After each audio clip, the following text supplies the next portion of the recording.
We were always taught that only the rich and powerful were actually buried in pyramids, but a recent discovery may completely disprove that. And inscriptions hidden deep inside the Great Pyramid hint that it wasn't built by slaves, but by skilled workers who were honored like kings. And a giant unexplained void was discovered inside the pyramid. What's inside it? Find out. These are discoveries made inside the pyramids that could change history. So we were always taught that the pyramids were for the rich and powerful. Pharaohs, nobles, high-status types, but a recent discovery at an ancient burial site called Tombos in northern Sudan is making researchers rethink that. They found people buried in small mud brick pyramids who didn't exactly live lives of luxury. Some of the skeletons showed signs of hard physical labor, things like wear and tear on the bones, while others looked like they belonged to people who barely lifted a finger. Tombos came under Egyptian control around 3,500 years ago, during the height of Egypt's power. Over the years, archaeologists have found at least 5 pyramid tombs at the site. The biggest one belonged to Siamu, a pharaoh from the 21st dynasty. His tomb hasn't been fully excavated yet because it's too unstable. Still, researchers studied the skeletons buried in and around these pyramid tombs and noticed a pattern. Not everyone buried there lived the same kind of life. Some experts think the physically active people may have been servants, buried near their masters to continue serving them in the afterlife. If they're right, this could change a long-held belief that only the elites were buried in pyramids. A recent discovery inside the Great Pyramid of Giza might finally give us a clearer answer to the big question: who actually built it?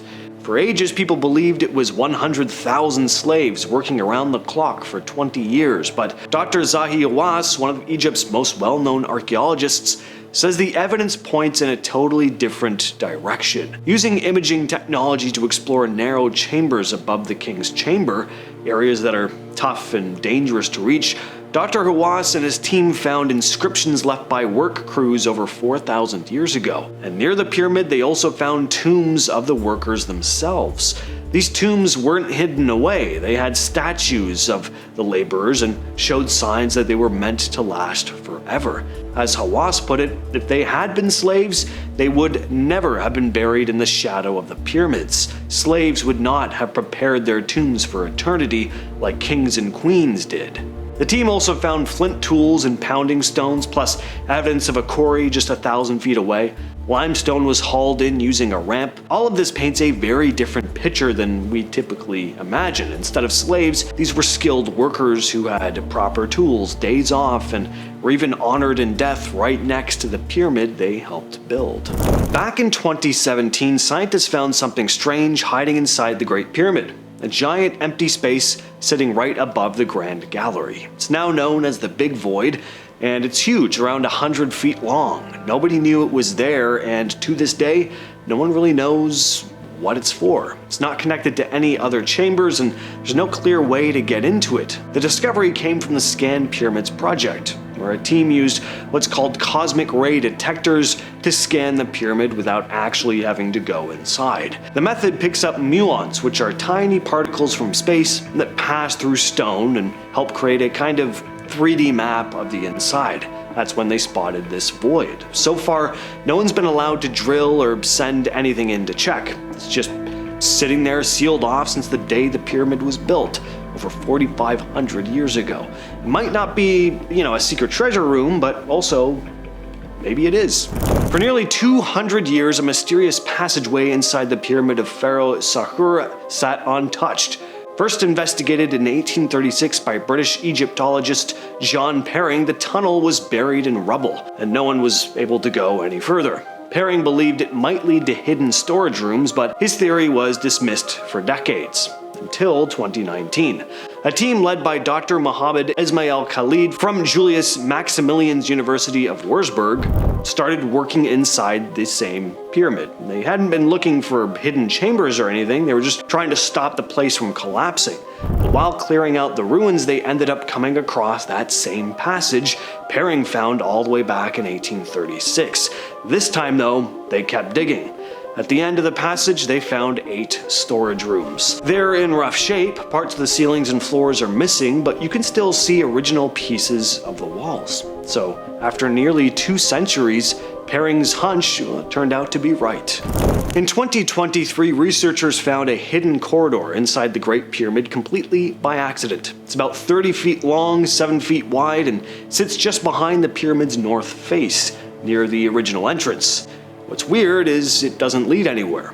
No connecting rooms, no decorations, it's just a sealed-off tunnel, and once again the team discovered it using a scanning method that basically works like an X-ray for stone. Dr. Zahi Uwas, who was part of the project, said the tunnel might have been built to take pressure off something nearby, maybe a hidden chamber that hasn't been found yet. There is something important under the corridor. We're going to continue our scanning, he said. One of the biggest mysteries around the pyramids has always been how the ancient Egyptians moved those massive stone blocks. They didn't have cranes, trucks, or wheels strong enough to carry all that weight, so how did they do it? Well, a recent study might have given us part of the answer. Researchers using satellite images found evidence of a long buried branch of the Nile River that used to run much closer to the Giza Plateau than it does today. It's now called the Ahramat Branch, Ahramat meaning pyramids in Arabic. It may have been used to help move the blocks. The river was close enough that boats could have delivered materials almost directly to the construction sites. Over time, the branch dried up and got buried under sand, but back when the pyramids were being built, it would have worked like a supply highway. The theory is that ancient Egyptians floated limestone and granite blocks from the quarries downriver, then used ramps or sledges to move them the rest of the way. Here's more evidence for that theory. In 2013, archaeologists found something incredible inside a cave near the Red Sea. It was a stack of ancient documents written on papyrus, a type of paper made from a plant that grew along the Nile River. Ancient Egyptians used it to write everything from official records to personal notes. This stack was the oldest ever found in Egypt, and one of them was basically a work journal written by a man named Merer, who helped build the Great Pyramid, at least so he said. In the diary, Merer described how his team moved limestone blocks from a quarry to the pyramid site, loading the stone onto boats and sailing it along canals that connected to the Nile. We transported the stone blocks from Tura to the Pyramid of Khufu, he wrote. This diary is the oldest known written record about the construction of the pyramid, and it's the first time we've ever seen something like this written by someone who was actually there. These are the words written by hand by a real guy working day by day at one of the 7 wonders of the world. That's pretty incredible. Recently, archaeologists working at Saqqara hit gold, well, in the form of ancient mud brick workshops. They found 2 underground embalming workshops, one for people and one for animals. There were also ancient beds, tools, and containers of resin used in mummification. It's all about 2,300 years old. The animal embalming area was found nearby, also full of pots, tools, and there were even animal remains. Archaeologists have been finding crazy stuff in Saqqara for years, but finding the actual places where mummification happened is pretty amazing. It shows just how organized and ritualized the process was, right there beside the pyramid complexes and necropolis. A few years ago, a team from Swansea and Leicester universities did something amazing. They unwrapped animal mummies, like a cat, a kestrel, and a snake. Now, this seems like a bad idea. I mean, how do you unwrap an ancient animal mummy without it just crumbling into dust? Well, they didn't actually physically unwrap them. They used super high-resolution CT scans to have a virtual look inside. The scans show a lot of detail, right down to tiny bones and tissues, much sharper than standard hospital scans. Professor Richard Johnston put it like this: using micro-CT, we can effectively carry out a post-mortem on these animals, more than 2,000 years after they died in ancient Egypt. He also explained how the scans showed how the animals died. The snake's spine was broken in a way that seemed like it was killed by bullwhipping, and the cat had likely been strangled. And they also managed to identify the bird as a kestrel and see dehydration in its bones. All this tells us not only how the animals were killed, but how they were raised and treated before they died.